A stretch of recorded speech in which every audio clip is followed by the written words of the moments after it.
Okay, Metal Slug 6 on the Wii. This is part of the Metal Slug Anthology on the Wii. Well, last chance. I didn't like any of the Metal Slug games I played on this anthology. I played them in chronological order. I don't like any of them. Well, this thing seems to have a few more bells and whistles. Hey, look, they're actually letting me choose.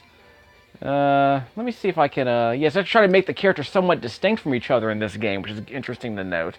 Because the other games, they also all seem to play the same, so I'm curious how this is going to work out.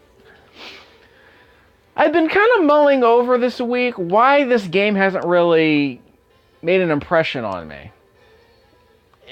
The way my reaction to this game is meh, you know, as in Metal Slug. You know, is ennui the correct term? Because really, I've been trying to kind of wrap my head around why this game didn't really work for me, and I can't really explain why. Whoops. I can't switch weapons. That's, I guess, is one of the reasons. And I'm trying, as I'm thinking about this, my reaction always seems to be based on, I don't really like the basic move set. I don't like the pace of the game. And I don't like how limited your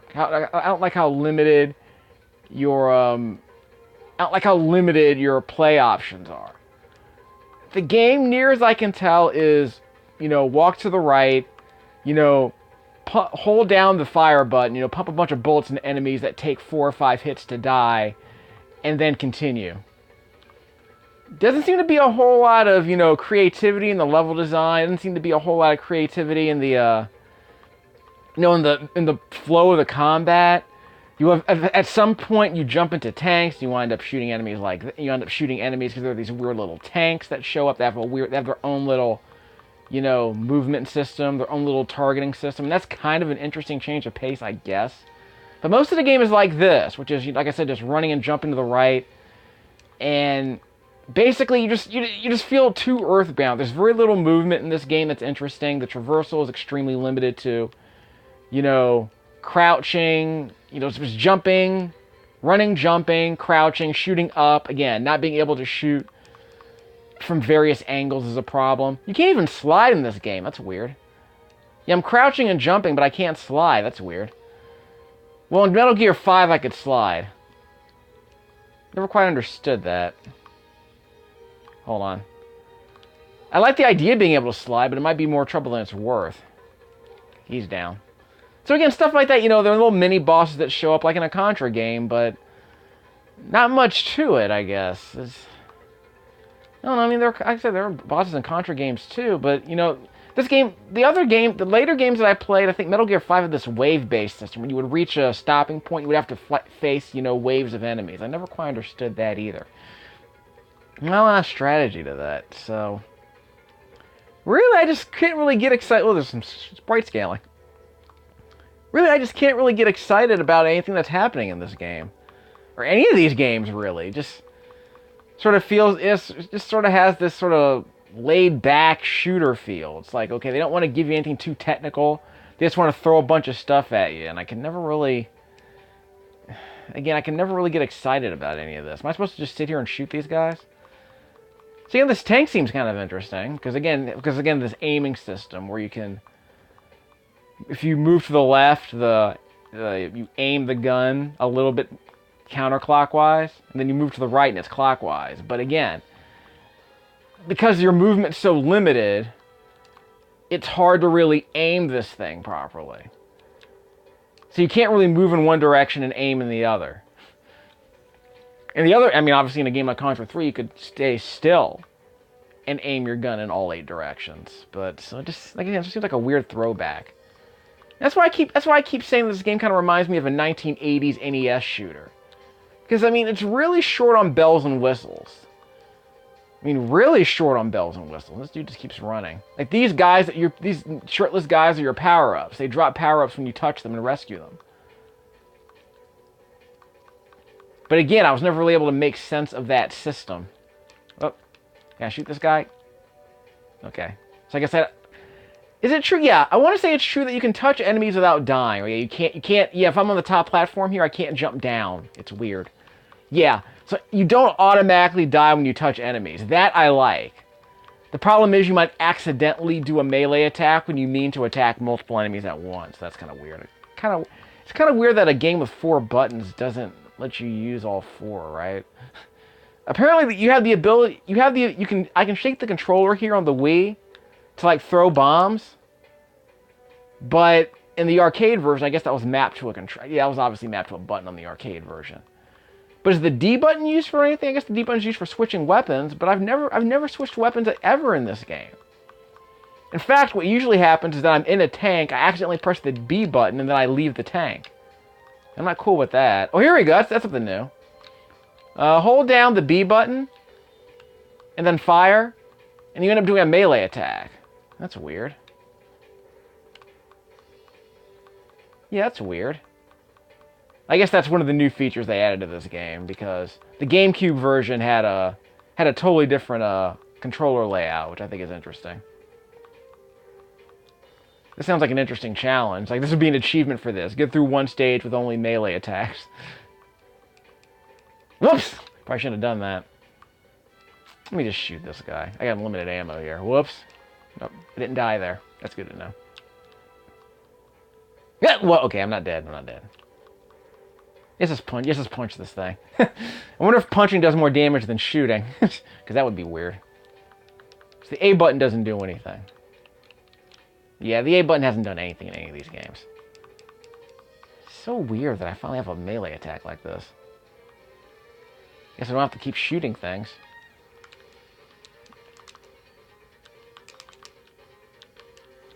Jiggle. I'm jiggling the control. Whoops. Took a shot to the face. I'm punching. I'm crouching and punching. I wonder how little damage this will do. Whoop! I died. Of course I died. He ran over me. What did I think was going to happen? And you can't see what their stats are, can you? Let's just go left to right. Let's go right to left to see what happens. What if I said I'm not ready? I don't start out with a heavy machine gun.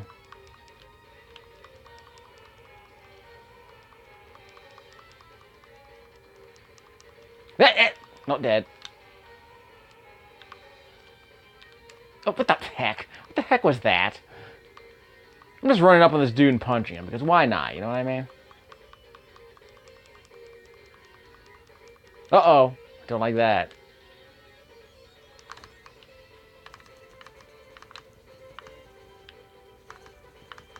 I'm out of bombs. So I can't just hold the fire button down. I have to finesse it like this. Like I have to press the button. That's max. You see the button on the bottom? You see that meter on the bottom below me right there? It seems to be filling up when I shoot. Don't know what that's about. Is that an overheat system?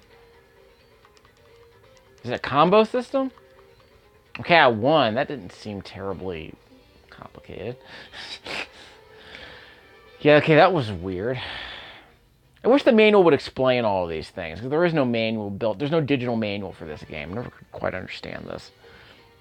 I know I'm rambling, but I'm really trying to think of something to say about this game that would make it sound more interesting than it is. Doesn't really capture my imagination, I'm sorry to say. Yeah, it's got some light humor, but I mean, you know. Okay, I guess that's welcome. I got a pig.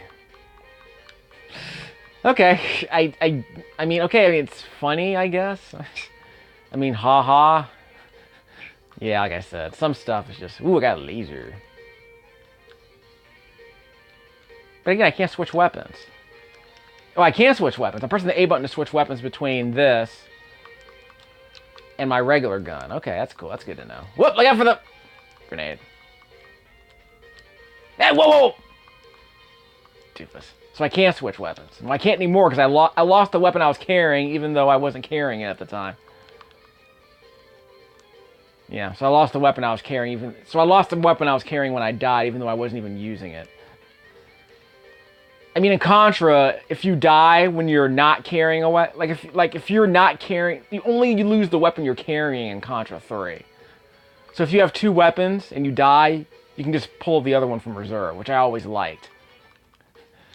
The Contra 3 added a bunch of stuff that should have always been in Contra games. Like I said, the ability to switch weapons, the ability to carry more than one weapon at a time, stuff like that. I mean, that was awesome. The ability to use both simultaneously was almost completely worthless, but, you know, it was there if you wanted it. Treasure always does stuff. They always add some They always add some kind of worthless mechanic to some of their games that serves no purpose. I want to say most of the Treasure games I played always include some mechanic that seems to be of limited utility. Hey, it's the Mars people. Didn't I see them in what was that, Capcom? Oh, were these guys in the other Metal Slug games? Maybe at the end of the Metal Slug games. Because I know these guys were in a NeoGeo Battle Coliseum, which I really need to play. In fact, what am I supposed to be playing by now?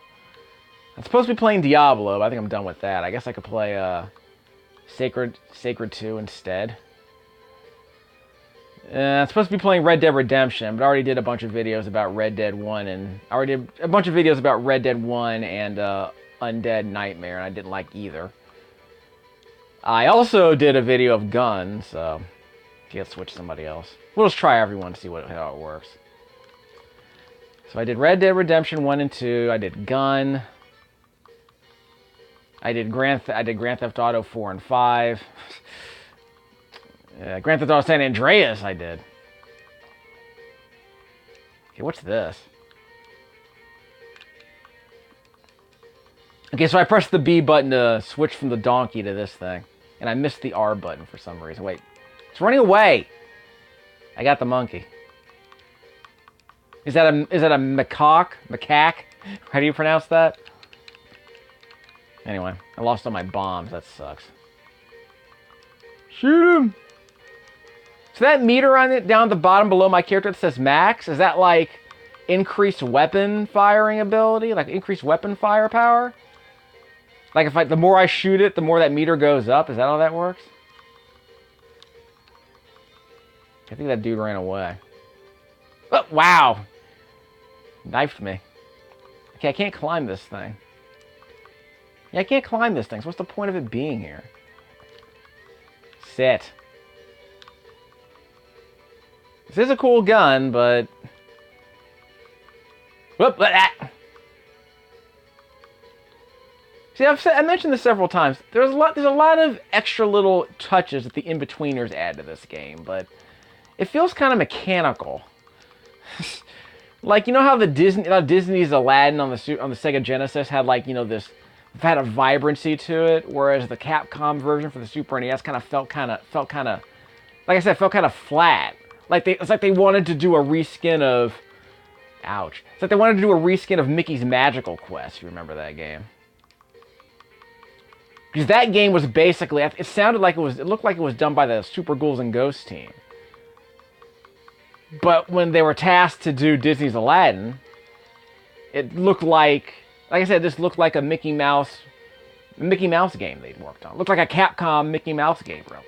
And compare that to something like Mickey Mania, which was obviously something that learned from the school of, you know, Aladdin on the Sega Genesis. You know, all those Virgin games like Lion King and Jungle Book, where they wanted to make video games that look like cartoons. They look like full motion cartoons to some extent, as opposed to the Capcom games where they were trying to make them look like regular.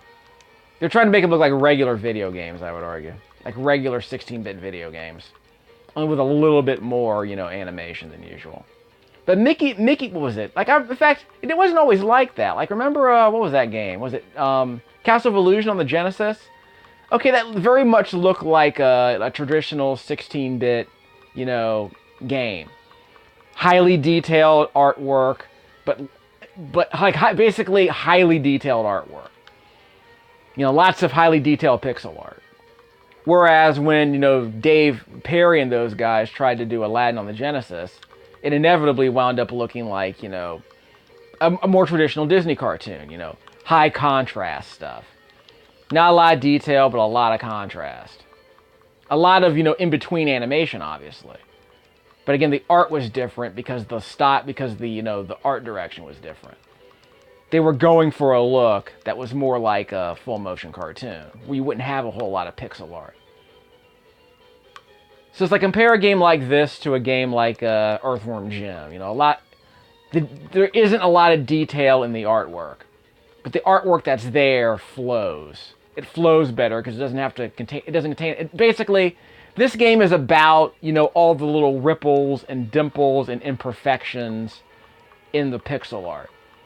Whereas, Earthworm Jim is more like a traditional cartoon with, very simplistic models in terms of, like, like I said, it's basically line drawing with a lot of color, but not a lot of fine detail. And of course, a game like this is about the pixel art. It's about adding a lot of fine detail to stuff that doesn't really need it. Is this thing dead yet?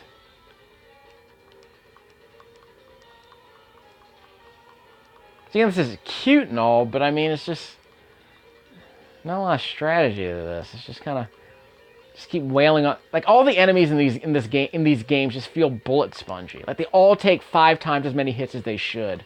And I'm not really wild about that. Like, even the regular enemies take twice as many hits as they should. And I mean, I guess it's not just that I'm used to Contra or Shinobi Shadow Dancer or games like that. It just feels weird to have a game, a run and gun shooter, where all the enemies just seem to take too many hits. Never understood that. What am I supposed to be shooting at? There it is. I'm not dead. Yeah, I'm not down. I'm actually able to shoot these things. Wow, wasn't expecting that. Whoops. Okay, I wasn't quite sure what was supposed to happen there, and I can't throw my grenade straight up. Straight up, dog. Okay, look out for the. Okay, I blew it up. I always did think it was amusing when you defeat an enemy, all their projectiles just blow up simultaneously. I always thought that was weird.